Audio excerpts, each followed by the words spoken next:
Hi friends, PSC positive പോയിൻറ്റിൻ്റെ പുതിയൊരു വീഡിയോയിലേക്ക് എല്ലാവർക്കും സ്വാഗതം. ഇന്നത്തെ വീഡിയോയിൽ ഡിസ്കസ് ചെയ്യുന്നത് ദേശീയ വിവരാവകാശ കമ്മീഷനും സംസ്ഥാന വിവരാവകാശ കമ്മീഷനും ആണ്. വിവരാവകാശ നിയമത്തെക്കുറിച്ചുള്ളൊരു വീഡിയോ ഇതിനു മുൻപ് ചെയ്തിട്ടുണ്ടായിരുന്നു. അത് കാണാത്തവർക്കായി ലിങ്ക് ഡിസ്ക്രിപ്ഷൻ ബോക്സിൽ കൊടുക്കുന്നുണ്ട്. കമ്മീഷനുകളെല്ലാം തന്നെ വിവരാവകാശ കമ്മീഷൻ, മനുഷ്യാവകാശ കമ്മീഷൻ, വനിതാ commission, national commission for SC, national commission for ST ഇങ്ങനെയുള്ള എല്ലാ കമ്മീഷനുകളും PSCയെ സംബന്ധിച്ചിടത്തോളം വളരെ പ്രധാനപ്പെട്ട ഒരു ടോപ്പിക്കാണ്. നമുക്കാദ്യം ദേശീയ വിവരാവകാശ കമ്മീഷനെ കുറിച്ച് പഠിക്കാം. ദേശീയ വിവരാവകാശ കമ്മീഷൻ നിലവിൽ വന്നത് എന്ന് 2005 ഒക്ടോബർ 12-ന്. 2005 ഒക്ടോബർ 12-ന് നിലവിൽ വന്ന വിവരാവകാശ നിയമം അനുസരിച്ചാണ് ദേശീയ വിവരാവകാശ കമ്മീഷൻ നിലവിൽ വന്നത്. ദേശീയ വിവരാവകാശ കമ്മീഷൻ്റെ ആസ്ഥാനം CIC ഭവൻ, ന്യൂഡൽഹി.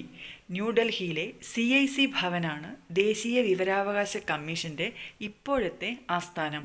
മുൻപ് ആഗസ്റ്റ് ക്രാന്തി ഭവൻ ആയിരുന്നു. ന്യൂഡൽഹിയിലുള്ള ആഗസ്റ്റ് ക്രാന്തി ഭവനായിരുന്നു മുമ്പ് ദേശീയ വിവരാവകാശ കമ്മീഷൻ്റെ ആസ്ഥാനം. ദേശീയ വിവരാവകാശ കമ്മീഷനിലെ അംഗങ്ങളെ നിയമിക്കുന്നത് ആര്? രാഷ്ട്രപതിയാണ് ദേശീയ വിവരാവകാശ കമ്മീഷനിലെ അംഗങ്ങളെ നിയമിക്കുന്നത്.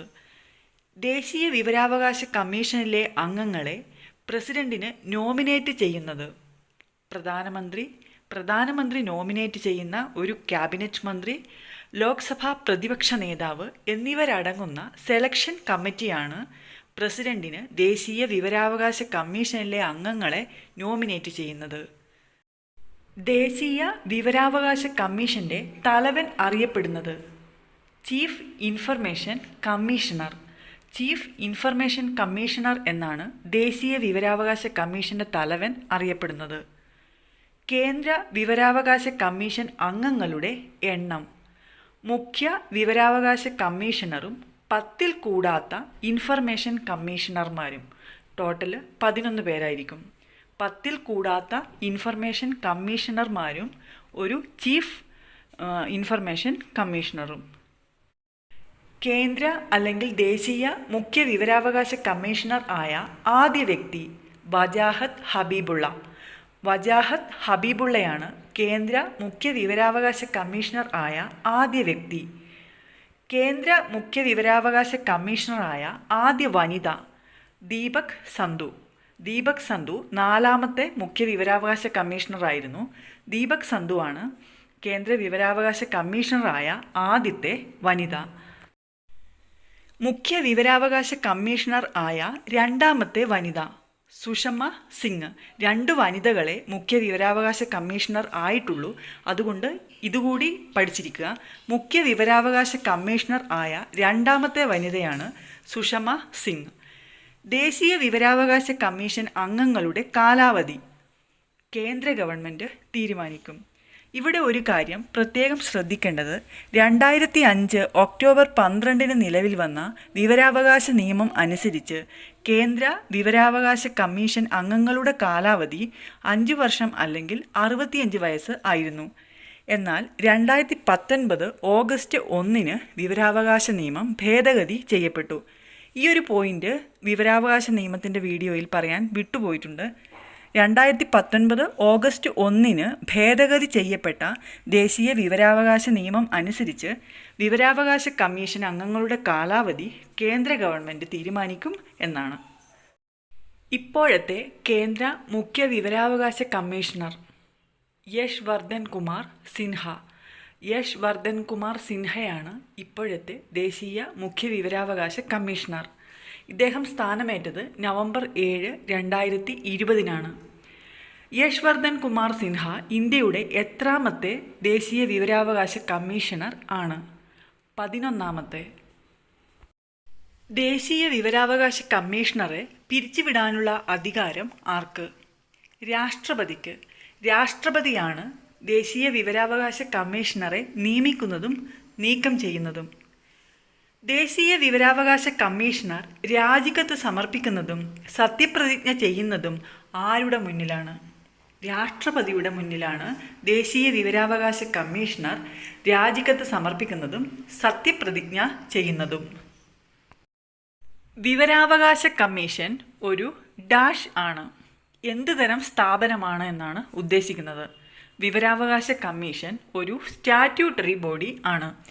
സ്റ്റാറ്റ്യൂട്ടറി ബോഡിയും കോൺസ്റ്റിറ്റ്യൂഷണൽ ബോഡിയും തമ്മിലുള്ള വ്യത്യാസം, കോൺസ്റ്റിറ്റ്യൂഷണൽ ബോഡി എന്ന് പറഞ്ഞാൽ ഇന്ത്യൻ ഭരണഘടനയിൽ പ്രതിപാദിച്ചിട്ടുള്ള സ്ഥാപനങ്ങളാണ് കോൺസ്റ്റിറ്റ്യൂഷണൽ ബോഡി. ഉദാഹരണം election commission, public service commission, അതുപോലെയുള്ള സ്ഥാപനങ്ങൾ. സ്റ്റാറ്റ്യൂട്ടറി ബോഡി എന്ന് വെച്ചാൽ പാർലമെൻറ്റിൽ പാസാക്കിയ ഒരു നിയമം അനുസരിച്ച് ഉണ്ടാകുന്ന സ്ഥാപനങ്ങളാണ്. നമുക്കറിയാം 2005 ജൂൺ 15 പാർലമെൻറ്റ് പാസാക്കിയ വിവരാവകാശ നിയമം അനുസരിച്ചാണ് വിവരാവകാശ കമ്മീഷൻ രൂപം കൊണ്ടത്. അതുകൊണ്ട് തന്നെ വിവരാവകാശ കമ്മീഷൻ ഒരു സ്റ്റാറ്റ്യൂട്ടറി ബോഡി ആണ്. മുഖ്യ വിവരാവകാശ കമ്മീഷണറുടെ വേതനം 2,50,000 രൂപ. 2,50,000 രൂപയാണ് മുഖ്യ വിവരാവകാശ കമ്മീഷണറുടെ വേതനം. ഇതുവരെ പറഞ്ഞത് ദേശീയ വിവരാവകാശ കമ്മീഷനെ കുറിച്ചാണ്. ഇനി സംസ്ഥാന വിവരാവകാശ കമ്മീഷനെ കുറിച്ച് പഠിക്കാം. സംസ്ഥാന വിവരാവകാശ കമ്മീഷൻ നിലവിൽ വന്നത് എന്ന്? 2005 ഡിസംബർ 19. 2005 ഡിസംബർ 19 സംസ്ഥാന വിവരാവകാശ കമ്മീഷൻ നിലവിൽ വന്നത്. സംസ്ഥാന വിവരാവകാശ കമ്മീഷൻ്റെ ആസ്ഥാനം തിരുവനന്തപുരം. സംസ്ഥാന വിവരാവകാശ കമ്മീഷണറെ നിയമിക്കുന്നത് ആര്? ഗവർണർ. കേന്ദ്ര വിവരാവകാശ കമ്മീഷണറെ നിയമിക്കുന്നത് രാഷ്ട്രപതിയാണ്. എന്നാൽ സംസ്ഥാന വിവരാവകാശ കമ്മീഷണറെ നിയമിക്കുന്നത് ഗവർണർ ആണ്. സംസ്ഥാന വിവരാവകാശ കമ്മീഷണർമാരെ ഗവർണർക്ക് നോമിനേറ്റ് ചെയ്യുന്ന കമ്മിറ്റി മുഖ്യമന്ത്രി, മുഖ്യമന്ത്രി നോമിനേറ്റ് ചെയ്യുന്ന ഒരു ക്യാബിനറ്റ് മന്ത്രി, നിയമസഭ പ്രതിപക്ഷ നേതാവ് എന്നിവരടങ്ങുന്ന സെലക്ഷൻ കമ്മിറ്റിയാണ് സംസ്ഥാന വിവരാവകാശ കമ്മീഷണർമാരെ ഗവർണർക്ക് നോമിനേറ്റ് ചെയ്യുന്നത്. സംസ്ഥാന വിവരാവകാശ കമ്മീഷണർമാരെ നീക്കം ചെയ്യാനുള്ള അധികാരം ആർക്ക്? ഗവർണർക്ക്. ഗവർണർക്ക് ഹൈക്കോടതിയുടെ നിർദ്ദേശപ്രകാരം സംസ്ഥാന വിവരാവകാശ കമ്മീഷണർമാരെ നീക്കം ചെയ്യാം. സംസ്ഥാന വിവരാവകാശ കമ്മീഷണർ സത്യപ്രതിജ്ഞ ചെയ്യുന്നതും രാജിക്കത്ത് സമർപ്പിക്കുന്നതും ആരുടെ മുമ്പിലാണ്? ഗവർണർക്ക് മുമ്പിൽ. ഗവർണർക്ക് മുൻപാകെയാണ് സംസ്ഥാന വിവരാവകാശ കമ്മീഷണർ സത്യപ്രതിജ്ഞ ചെയ്യുന്നതും രാജിക്കത്ത് സമർപ്പിക്കുന്നതും. കേരള ചീഫ് ഇൻഫർമേഷൻ കമ്മീഷണർ ആയ ആദ്യ വ്യക്തി പാലാട്ട് മോഹൻദാസ്. പാലാട്ട് മോഹൻദാസ് ആണ് കേരള സംസ്ഥാന വിവരാവകാശ കമ്മീഷണർ ആയ ആദ്യ വ്യക്തി. ഇപ്പോഴത്തെ കേരള സംസ്ഥാന വിവരാവകാശ കമ്മീഷണർ വിശ്വാസ് മേത്ത.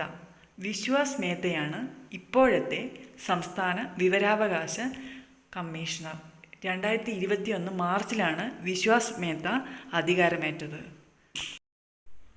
ഈ വീഡിയോ നിങ്ങൾക്ക് ഉപകാരപ്രദമാകുന്നുവെങ്കിൽ ലൈക്ക് ചെയ്യുക, കമൻറ്റ് ചെയ്യുക, ചാനൽ സബ്സ്ക്രൈബ് ചെയ്യുക. Thank you.